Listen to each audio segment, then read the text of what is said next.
Hey there, I'm Dr. Dave. It's Microdose U. Today I have invited Janelle Micholizek onto the show. She's a mushroom grower and very knowledgeable about different strains and varieties and things like that. We're going to be talking about psilocybin mushrooms, of psychedelic mushrooms. I will say this though, my podcast, Microdose U, has pretty much moved from this YouTube channel over to audio on Spotify and Apple. That's where all the action is. I have a brand new episode every Wednesday and Friday, but I decided to come back here to share on video because I think this one particular episode is really important. And a lot of people are always asking about what's the best strain of psychedelic mushrooms to use? What's the best variety? And we're going to talk about all of that today and more. But I do recommend highly that you go over and check out my audio podcast on Apple and Spotify. Same name, Microdose U. And we are doing a mushroom journal giveaway as well. So you want to be part of that. So let's get right into the interview. Take it away. Welcome, Janelle. Janelle, thank you so much for being here. Really appreciate you taking time out of your day for this. Absolutely. So before we start, we've got a lot of things I want to cover today I think we're going to help a lot of people. Janelle, just introduce yourself. Tell us who you are and what you're doing in the psychedelic community. Gotcha. So my name's Janelle Micholizek. I have been a user of psychedelics for over 20 years. So I'm just going to add that into who I am. In my past, I have been a cannabis educator and I've been a teologist.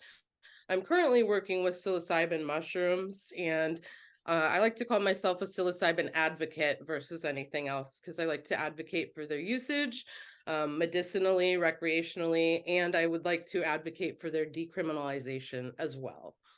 So beautiful. Love it all. Love what you're doing, Janelle. And I don't know if you remember this at all, but 2.5 years ago, when I was starting my microdose journey, I contacted you. I found you in one of the microdosing groups on Facebook, contacted you, and we spoke on the phone actually, and you helped guide me to where I wanted to be in my microdosing. So I owe you thanks from 2.5 years ago for sure. But let's do this. I'm so happy you've taken this podcast on now too. This is amazing. I mean, like I say, it's I never say this is medical advice, and I never say that I'm like the expert because I'm not. I share my 2.5 years of experience, and it's quite a lot of experience and quite a story. So I think I'm happy to share this with, and also I share with what I hear from other people as well. So, and you've got 20 years of experience kind of in the psychedelic space, so you're way ahead. Right, and I'm no medical professional, and all of my findings that I'm going to share with you are just based on personal or anecdotal experience from other people that I've talked to in the communities or one-to-one, and also just research that I've done. Go down many rabbit holes. Perfect. Well, okay, now that we got all the disclaimers out of the way, so let's just start at the beginning. Let's just say there are people listening today that are very curious. They want to get started. They've got some type of mental health issue or something that they want to improve on, and they want to start with, let's say, microdosing. I'd like to talk about macrodosing a little bit later in the show today, but the primary focus is going to be microdosing. One of the most commonly questions I get asked, and I'm sure you do as well, is, well, I know there's something called magic mushrooms, but they're different types, they're different species and strains and whatever. Tell me a little bit about the different species, strains, genuses, however you want to categorize it. I'm a little confused myself, quite honestly. So let's do like a primer. Oh, it's fair. They're actually still finding new mushrooms. So it is like a growing field, but there are over, I don't even know the number is accurate anymore. There's over 200 different kinds of naturally occurring hallucinogenic mushrooms occurring all over the world. They're mostly growing in tropical or subtropical regions, but they're actually found on every continent except for Antarctica, growing naturally. So in that, there's lots of different variances. You have ones that thrive in cold weather, you have ones that thrive in like tropical weather, and they have different nutritional needs, temperature needs, that kind of a thing. Some of them are very rare and, like I said, still being discovered. So The one that we are mostly associating with microdosing, and when someone talks about taking magic mushrooms, they're mostly talking about Psilocybe cubensis. Those are the mushrooms that have been found throughout the world, and you can replicate their growing conditions in your home very easily. So they're probably the easiest to grow indoors, and so people cultivate them to use for microdosing, macrodosing. Although there are parts of the world where you can still forage for different magic mushrooms. The main difference between all of these 200 plus types of mushrooms is going to be their contents. They contain different alkaloids that cause them to be mind altering, the psilocybin. They also have psilocin, they have baeocystin, norobaeocystin, aruginesin, and they have like they have different tiny trace alkaloids that your body processes, and they ultimately convert to psilocin, which your body picks up as being mind altering. And so when we're talking about all the different kinds, it obviously can get a little overwhelming. If you're trying a kind that is not a Psilocybe cubensi, note that the potency levels might be a little off the charts compared to what you and I are going to focus on today, which are the cubensis. You might want to do some research about certain kinds. There's cyanescens, which can be like double as potent as cubensis. There is a saying called "a cube is a cube," except for penis envy. I don't know if you've heard that one. Have you heard I've that? heard well, I've heard the saying "a cube is a cube is a cube," but then I've never heard the second part of that. Except for I haven't heard They've that. added that. So they I think it Okay. used to be as a cube. Now they're saying a cube is a cube except for penis envy. So within the cubensis, there are many different varieties. We hear some ones pretty often, like golden teacher, be positive, penis envy, I mentioned. There's, Malabar. There's different types of varieties of cubensis. And what's the difference? Which is best for microdosing? How do I find this certain strain? So there's a lot of confusion when it comes to that. And I would say that if you can find a good source and someone you trust that is growing cubensis, to ask them about the potency of their mushrooms and what you might expect. There's a range of potency. It can vary 40 times, they've found. There's a company called Oakland Hyphae that's doing a lot of testing on the potency of magic mushrooms. And they've found through, I wrote this note, high performance liquid chromatography is the test they use to determine the potency. And they found that it varies like up to 40 times in the samples they've tested between types of cubensis. So I guess that leads me to, which is best? Like, do I want the strongest ones or the weakest ones? I'd say get what you can safely get, first of all.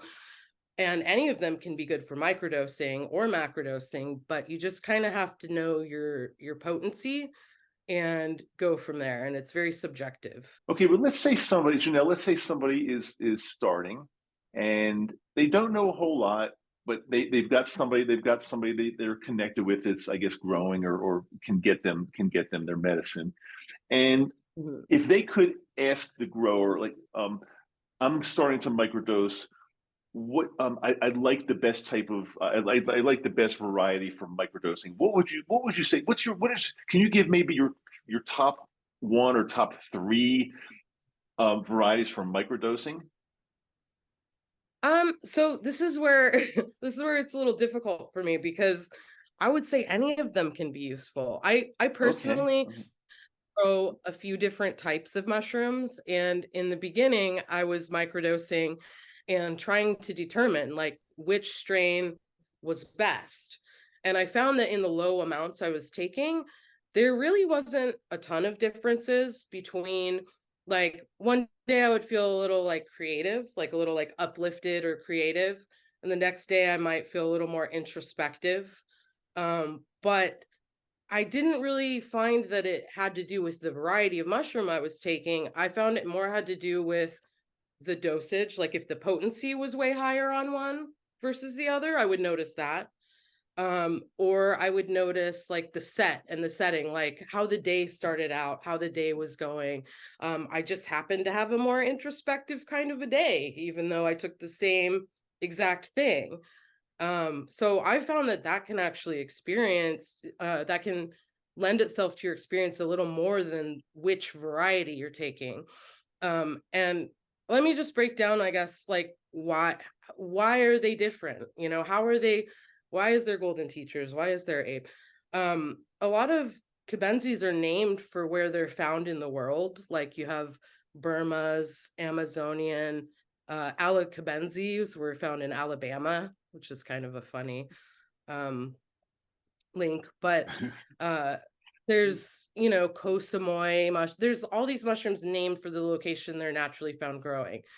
And then there's other ones that are named for their physical characteristics, like the penis envy mushroom, or Melmac is named for like the caramel color on the cap. It's an old term, I guess, for the color Melmac color. Um, but there are a lot of them are named for their characteristics too, and so they can you know, although they seem very different, they mostly have all the same alkaloids in them.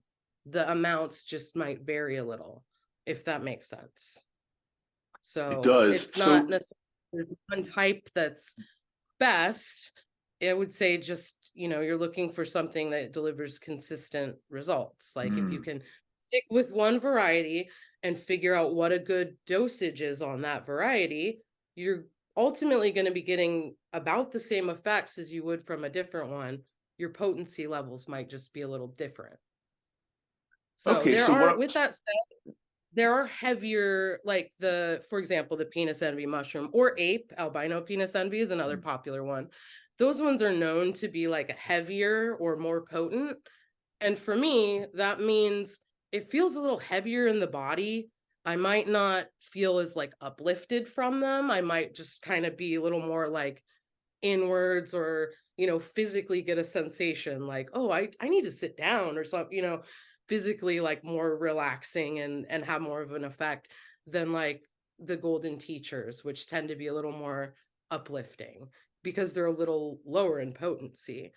So that I think again, I'm speculating here just based on my personal experience, that I don't necessarily think there is a best type. I think starting microdosing at a lower level versus like getting in over your head Mm. is always a smart idea though, and you know, until you know the potency that you're dealing with. As far as when you say a lower level, as far as the actual weight, or as far as how much the dosage you're taking, actually. So Dose, yeah. the dosage is much more important than the actual variety, is what I'm hearing you say. The variety is not Yeah, crucial. It's the I think so. dosage you need to zero in on. Right. Okay. Right, I because the mean, main difference between these different varieties are going to be the potency levels, like the levels of these different alkaloids are going to be a little different per different isolation, different variety of cubensis. So that's the main difference between them, is just the potency. So that's the key, is to kind of dial into what is the potency and how much of this mushroom makes me feel a certain way. okay, perfect. That sounds great. Anything else? I've got another question for you, but anything else you want to add to the cubensis and varieties and microdosing starting doses before I ask you the next question? We good? No. That's really, I don't know, I do get that question a lot, you know, which is best, Right. and it's usually my answer in some kind of a complicated way, like, well, you know, there's not necessarily a best. I think any of them can work because they all have that psilocybin, the psilocin, trace amounts of the baeocystin, the norobeta, you know, all those other alkaloids that are, it's not quite as diverse as say cannabis is in terms of, or that, and it just hasn't been studied as much too at this Okay. point. So, I mean, I've always told people that I think like golden teachers or a B plus would be good start because they're known to be very mild. And let's face it, They tend to be on the lower potency side. Yeah. so it's really only the lower potency. So in other words, it's not like you're going to have a different, like if you take a penis envy, it's not like you're going to have a different feeling, like much more of a body feeling. It's really, you're talking, it's mainly the potency we're talking You about. might, but I think it would be due to the dosage of like the higher potency in the penis envy Very versus, clear. you Okay. know, it having different characteristics. Okay, very clear. Very interesting. That I learned something already. That's super interesting. As far as so let's say, okay, we've got our mushrooms that we're going to start microdosing with. What is your favorite way for a beginner to actually consume the medicine? I know generally the popular ways are capsules, chocolate, tea, lemon taking just the powder, taking a bite off of a mushroom cap. I mean, what would you recommend for like a Well, beginner or something? I What would would you say, recommend? first of all, not to recommend the bite off the mushroom cap. Agree, You agree, mentioned that. agree, The totally reason for agree. that is we were just talking about how the potency varies so much. It even varies within the mushroom itself. You have some mushrooms whose caps are less potent than the stems, and vice versa. And they've done testing that concludes both things are true. So it's interesting because it does vary so much. So I would say if you have dried mushrooms that you're using, that the best way is going to be to powder them first, so you get a uniform Mhm. experience. When you take a certain amount of it, you're getting the same sort of experience as you would be another certain amount of it, instead of one mushroom was more potent than the other mushroom. And so you're going to have a mixed experience that way.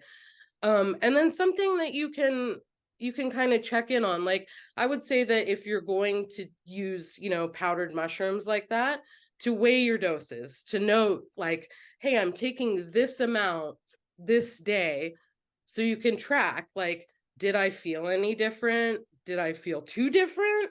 So you can adjust it. I think kind of notating where you're starting and your results can be important if you're looking for success there. And then other best ways, I think, for microdosing, once you figure out your ideal best dose, like for me, I personally have found that I like taking a 0.25 gram microdose. That amount works best for me. Mhm. Makes me feel a little bit uplifted. I can feel a little bit of a change, but it's not enough to make me feel like euphoric or, Mhm. any kind of like non-functional feeling. But so the best way is just to start and kind of make adjustments as you go. And um beyond that, once you find out what your dose is, the capsules, like pre-measured out doses, which you can make them yourself. I make them too. I make a couple different options that have like lion's mane and niacin, which can be beneficial, or cacao, which can be beneficial. Make capsules that have each amount weighed out. I think for a lot of people that's best because we get so used to taking pills as a daily regimen. I don't know if you take any vitamins or supplements or pills, but I know I do. And so if I'm taking them on like a regular schedule, I think the capsule version is easiest for me. But teas are great. Teas are going to help Mhm. with any stomach upset issues. Or not any, but some of them. Chocolates, as long as you can calculate the dose and track it, I think that's a good place to start. It's funny when I first started. I was, using the pre-measured capsules, and I knew exactly what I was taking, and it probably did. I don't remember, but probably like roughly 4 days on, a day or two off, and 4 days on, 4 or 5 days on, a couple of days off. Everything was pretty much measured and precise, and I definitely recognized how I felt each time. Now, 2.5 years later, when I microdose, I generally just take a, it's not scientific at all, but I take just a bite of a piece of chocolate, and I know I've done it for so long. I know exactly like how much I'm taking. Like I just feel it. I know what I'm going to feel like depending Yeah. on the bite. But I love the chocolate. The chocolate just works really well for me these days. I've used the tea. The tea is great. Um, but yeah, Chocolate chocolate. like has an sorry. No, Chocolate good, has good. an advantage too. It's a Tell me. MAOI inhibitor of Mm, it. mm-hmm, mm-hmm, It has a high, some of them, not all of them have a high cacao content, but that high cacao content is gonna be a kind of a vascular dilator. So it kind of makes the medicine work through your body, they say. It can potentiate the mushrooms a little bit too, they say. mm. Make them I, feel I a get little more asked strong. I get asked this all the time, and this is your, I think this is part of your expertise here. Although I know we're not experts, I realize that, but I get asked Never, all the I'm always time. learning. Same. Is I never put myself out there as an expert because there are a lot of people that know a lot more than I do. I'm quite sure, but I like getting the information out to people that need it. But people ask me all the time, "Hey, Dr. Dave, I know I can get these capsules, and they have either lion's mane or they have, like you just said, cacao, or some other type of something that they put in the capsule. How important is that either in the capsule, or why didn't somebody just take, I've got like bottles of capsules of lion's mane in the next room. Why don't take that alongside of it if you need to, or do a little cacao ceremony at home? Why does it have to be actually in the same capsule? How important is It that? doesn't. It totally doesn't have Mm, to be in the same capsule. Like you were saying, you have the lion's mane capsules. If you're eating your chocolate, like pop one of those lion's mane capsules. They say, so the importance of it, it's not necessary. It's for sure not necessary. You'll get benefits from just the psilocybin. Most people will, but dose dependent, of course. But adding those things can kind of optimize it, like I was talking about with the cacao, how it's a vascular dilator. It messes with your serotonin receptors kind of in the same way that the psilocybin does, so that can kind of cause an uplift in mood, just when paired together. It's mm, a nice synergy. um the lion's mane and niacin, when I make mine, I use a no flush niacin because the mm, flushing doesn't sound pleasant, although they do say that there are benefits to that as well. But it's widely known as like the Stamets stack. mm. There's a mycologist, Paul Stamets, who has studied the benefits of adding the lion's mane niacin combo. And lion's mane on its own is wonderful. I think everyone should probably take it just as like a brain vitamin, really. Adding it with the psilocybin, I think, just helps with the opening the neural pathways, and neurogenesis is something that lion's mane can help with the psilocybin, with that combo. And so that's wonderful. Neurogenesis isn't something that really naturally occurs in adults. It's something that happens when we're children and our brains are growing rapidly, and it just usually kind of stops. So lion's mane's incredible. Yeah. I'm a believer. I've been using it pretty much Yeah. as long as I've been microdosing, and it's Have you felt, do you think you have noticed things from lion's mane? Because I feel like for me, I've not that I've necessarily struggled with a sense of focus, but mm, like when I take lion's mane and I'm like doing some writing or something, or like I'll just be so concentrated and like so just cognitively like in it. And I do think it's helping. Yeah. you know, honestly, I can't really tell because I don't know whether it's the microdosing of the psilocybin that's actually see. Okay, let me go back for a second. Janelle, when I first started microdosing very early on, I thought this is great. It's working really well. I feel better. I'm almost finished. But then months later, it like builds on itself, and I feel better and better. And now 2.5 years later, I never in a million years would have ever dreamt that I would feel like this every single day. So so Right. I Like don't it's know if not possible. it's not Yeah. possible. And just when you think things are like going fantastic, a month or two or three or four down the road, they're even better. So circling back to the lion's mane, I can't, I'm not positive if it's like the lion's mane that's helping out or whether it's the actual psilocybin or a combination. I don't know, but something's working, I so I think if keep they're doing it. working, I think that if they're working, they're working, like Exactly, that's great. exactly. Yeah. And if they're working this well, I always say like I'm going to keep doing this until somehow they're not working, and then I'll reevaluate and maybe do just some maintenance Yeah. doses every once in a while. But when things are working like this and they continue to improve every day, like something's right, something's going really well. I think they Let's kind of, for me, they kind of restore a sense of gratitude. You're kind of, you feel a little more absolutely, connected to everything around you. And like, although the world can be a really horrible place, like yeah. you feel kind of like you have a part in it. And, I don't know, I just feel a little better too, just microdosing. But I totally agree. There's like a sense of like gratitude that you just said, and kindness that I've always thought of myself as. Even 20 years ago I thought of myself as a kind person, but I think they've made me become more sensitive to others and kinder and understand that everybody has their own story and their own opinions, and I'm not necessarily right, and just it made me discover a lot of stuff about life, which is just awesome. And yeah. it sounds like you've felt the same way. Let's before we close, let's talk a little bit about macrodosing. Maybe even touch on heroic doses. How important is that combined? Because again, this is a microdosing show. Most people listening to it are interested in microdosing, but again, throwing in larger doses every once in a while, I think, can be really beneficial. Do you want to give your opinion on that? Yeah, sure, absolutely. I will be the first to say that there's nothing wrong with just microdosing either, because I think healing can come from micro or macrodosing. What they say, or what I've read, is that a lot of studies show that you can get results a little quicker sometimes with the macrodosing, given it's the right setting, it's approached in a healthy way, that kind of a thing. um I think that that can be true.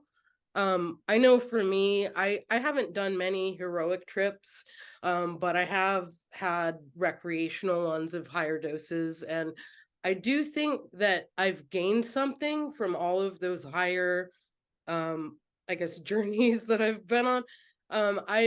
I've gained something different than from microdosing. Like, I went on a heroic journey and I combated a lot of, like, a lifetime of anxiety, really. And I just, my brain was like, is this working for you? Like, you have a choice. You don't have to be anxious. And like, that was such a huge realization. I swear, like, the next day I woke up and I just was like, I don't feel anxiety anymore. What is this? Um, and not to say that your anxiety can't be managed day to day with microdosing, because I do think that that has helped kind of maintain that in me since then.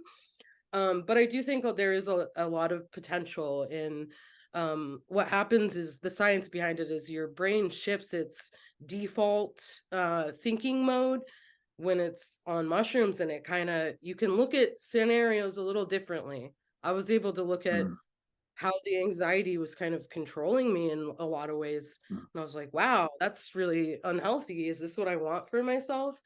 But that's just something that's happened to me. I know that people have healed from intense trauma, all kinds of things, PTSD, from macrodosing. And I think for that, like, it's nothing to be taken lightly, that it is very potentially healing too. oh yeah, I've incorporated some, and again, not heroic doses, but some larger doses, in between my microdosing. I found it to be extremely effective. And I think you and I had a talk a short time ago, because I think I did 1.2 grams, which is not really considered a large dose by most people. It's not a large dose at all. But I felt I'd it say it's as usually like a mild macro. Yeah. a mild macro. But I Yeah. felt the 1.2 to be much stronger during that trip than I would have expected it to be. And then I even asked you about it. You explained what were the if it's okay, what were the varieties in that chocolate with the 1.2? So Because to me, it felt more like a 2.0. It really did. yeah. So the chocolate number one does potentiate things a little, but True. I grow true albino teachers. I grow Malabar and Melmac, which Melmac is considered one of the stronger in potency genetics. Albinos can be stronger too. And like I say, they do vary batch to batch. So it's, it's likely that was a potent one. That But was a potent one. Let me yeah. tell you, it was more than I thought. But it was very enjoyable, but it was much more than I thought it would be at 1.2. Yeah. Yeah. I've had that happen. Making chocolates, I'm at the end of the day, when I have my scraps in the bowl, I'm like, oh, this is a good flavor, and I'm like, oh shit, like that was not a microdose. Yeah. Well, because you explained it, because I thought I was doing about 1.2 of something like fairly mild, like Golden Teacher, but then you explained there was I think you said Penis Envy, Malabar, and Melmac in there. I think that's what you said. Those and two of those especially were like fairly strong varieties. So that explains everything. So okay, well, listen, I think we've covered pretty much. This is a beginner's course for like different for some of the most commonly asked questions. Where do I start? What's the most common variety or species of mushroom that for starting? And I think we've covered all that. We got into macrodosing a tiny bit, but Janelle, thank you so much for your time. I really appreciate what you're doing for the Oh, I could talk community. about mushrooms all the time. Well, okay. Can I hold you to this? Can we make a deal? Do you want to come back another time and we'll do another episode? We can answer some more questions that people have, because I think Absolutely.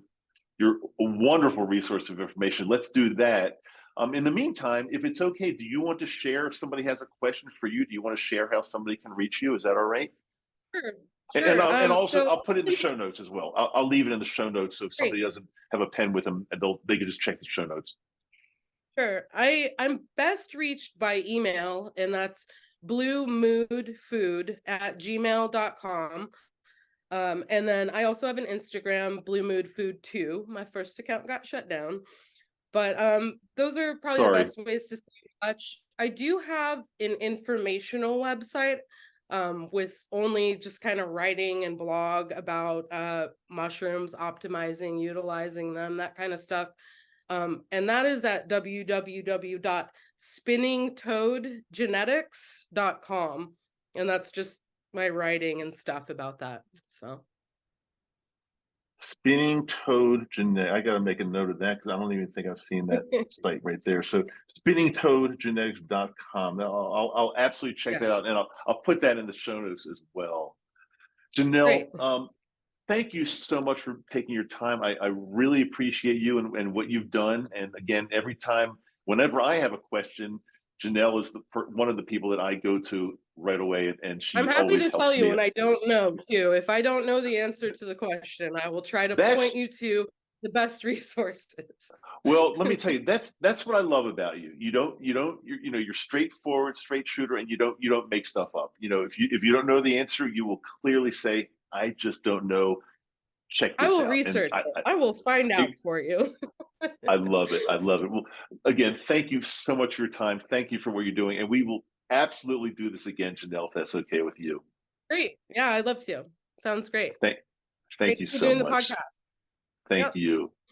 Hey, I really hope you enjoyed today's video. Remember, all the action is taking place on my audio podcast, Microdose U, same name, over on Spotify and Apple Podcasts. Of course, I really hope to see you there, and I hope you're part of the Mushroom Journal giveaway we're in the middle of right now. I'm Dr. Dave, Microdose U. Talk to you soon.